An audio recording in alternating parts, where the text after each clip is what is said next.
जवाब मिला? Yes, and that function is cos theta.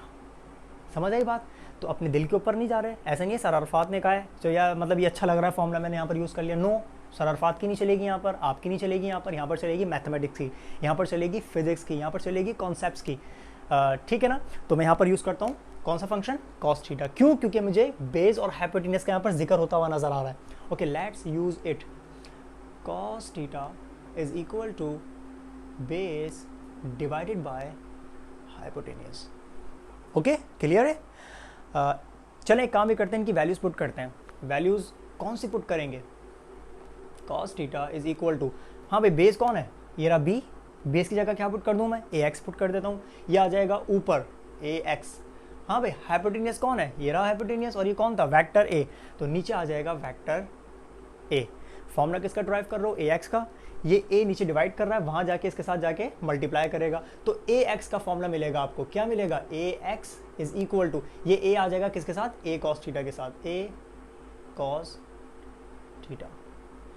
This becomes the formula to calculate the X component. तो अगर आपने किसी भी वेक्टर का एक्स कॉम्पोनेंट कैलकुलेट करना हो तो उस वेक्टर को कॉस फंक्शन के साथ मल्टीप्लाई कर दिएगा, कॉस थीटा के साथ मल्टीप्लाई कर दिएगा। तो अगर वेक्टर का नाम ए था तो A X is equal to A cos theta. अगर वेक्टर का नाम एफ होता तो F X is equal to F cos theta. अगर वेक्टर का नाम बी होता तो B X is equal to B cos theta. Name change करोगे तो जाहिर सी बात है, नेम चेंज करोगे तो उसका अल्फ़ाबेट भी चेंज कर देना, कोई फ़र्क नहीं रहेगा। लेकिन एक बात याद रखिएगा कि एक्स कंपोनेंट हमेशा कॉस थीटा की बात करेंगे हम लोग। यहाँ तक बात क्लियर है? ओके, ये तो थी डेरिवेशन ए एक्स की। अब हम डेरिवेशन करेंगे किसकी? ए वाई की। ओके भाई, मैं यहाँ पर लिख देता हूँ derivation for A Y. Derivation for A Y. Okay, ये आ गई ए वाई की डेरिवेशन। सेम कॉन्सेप्ट को यूज़ करते हैं अगेन। ए वाई की डेरिवेशन करने के लिए भी मुझे इन तीन फंक्शंस में से कोई एक फंक्शन यहाँ पर यूज़ करना है। जैसे मैं यहाँ पर कॉस थीटा यूज़ कर चुका हूँ, और कॉस थीटा सर अरफात ने अपनी मर्जी से तो यूज़ नहीं किया था ना, कंडीशन के मुताबिक यूज़ किया था, तो अभी भी सर अरफात ऐसे ही करेंगे। ओके, कैसे करते हैं? ओके, अब जिक्र हो रहा है ए वाई का। हाँ भाई, ए वाई हमारा है परपेंडिकुलर, तो इस बार जिक्र हो रहा है परपेंडिकुलर का। और ये परपेंडिकुलर आपको कब मिला था? ये ए वाई आपको कब मिला था? किससे मिला था? ये मिला था आपको ए से। तो जिक्र किसका हो रहा है? हाइपोटेनियस का। इसका मतलब इस बार दो साइड्स का जिक्र हो रहा है, और वो कौन कौन सी है? परपेंडिकुलर और hypotenuse. Have you got your answer? Yes, and the answer is sine theta. वो फंक्शन जिसमें परपेंडिकुलर और हाइपोटेनियस का जिक्र आ रहा है, that function is sine theta. तो let's use sine function, the formula of sine theta, and the formula is sine theta is equal to perpendicular divided by hypotenuse. Okay, ये वाला फंक्शन आपने यहाँ पर यूज कर लिया। वैल्यूज पुट करें? Okay, values put करते हैं। बताएं परपेंडिकुलर कौन है हमारा यहाँ पर? ए वाई, तो इसकी जगह अब आ जाएगा ए वाई। हाँ भाई सोचें, हाइपोटेनियस कौन है हमारा यहाँ पर? वो वेक्टर ए, तो इसकी जगह ए आ जाएगा। सेम स्टेप आ गया। ये ए डिवाइड कर रहा था, वहाँ जाके मल्टीप्लाई करेगा, डिवाइड कर रहा है, वहाँ जाके मल्टीप्लाई करेगा। इस बार फॉर्मूला किसका बनेगा? जी बिल्कुल, वाई कॉम्पोनेंट का फॉर्मूला बन गया, और वो क्या बनेगा? A sine theta, A sine theta. This is the formula to calculate the Y component of a vector. तो एक्स कॉम्पोनेंट के अंदर cos function and Y component के अंदर साइन फंक्शन। तो जैसे मैंने यहाँ पर नाम चेंज करके बताया था आपको, अगर वेक्टर का नाम एफ हो जाएगा तो F Y is equal to F sine theta. अगर वेक्टर का नाम बी तो B Y is equal to B sine theta. So हम लोगों ने डेरिवेशन कर ली, और ये डेरिवेशन किसकी करी? इन दोनों म्यूचुअली परपेंडिकुलर कंपोनेंट्स की कर ली। तो ए एक्स का और ए वाई का फॉर्मूला हम लोग डिराइव कर चुके हैं। अब चलते हैं इस टॉपिक के कुछ इंपॉर्टेंट पॉइंट्स की तरफ। ओके, क्यों ना अब उन पॉइंट्स को डिस्कस किया जाए, उन इम्पॉर्टेंट पॉइंट्स को डिस्कस किया जाए जो कि अक्सर एमसीक्यूज़ में आते हैं कॉन्सेप्चुअली, और स्टूडेंट्स को और सॉल्व करने में टाइम लग जाता है अगर उनको ये पॉइंट्स पता नहीं होते तो। और जिनको ये पॉइंट्स पता होते हैं वो टाइम ज़ाया किए बगैर डायरेक्टली टिक कर देते हैं। क्यों? क्योंकि उनके कॉन्सेप्ट्स क्लियर होते हैं। Okay, let's clear the concept about this. Okay, हमारे पास तीन कंडीशंस हैं। तीन कंडीशंस 1 2 3 ये आपके सामने लिखी हुई हैं। पहली कंडीशन के मुताबिक ये देखो, आपको वेक्टर नज़र आ रहा है, ये रहा वेक्टर, ये वेक्टर बन रहा था। देखो गौर से देखो,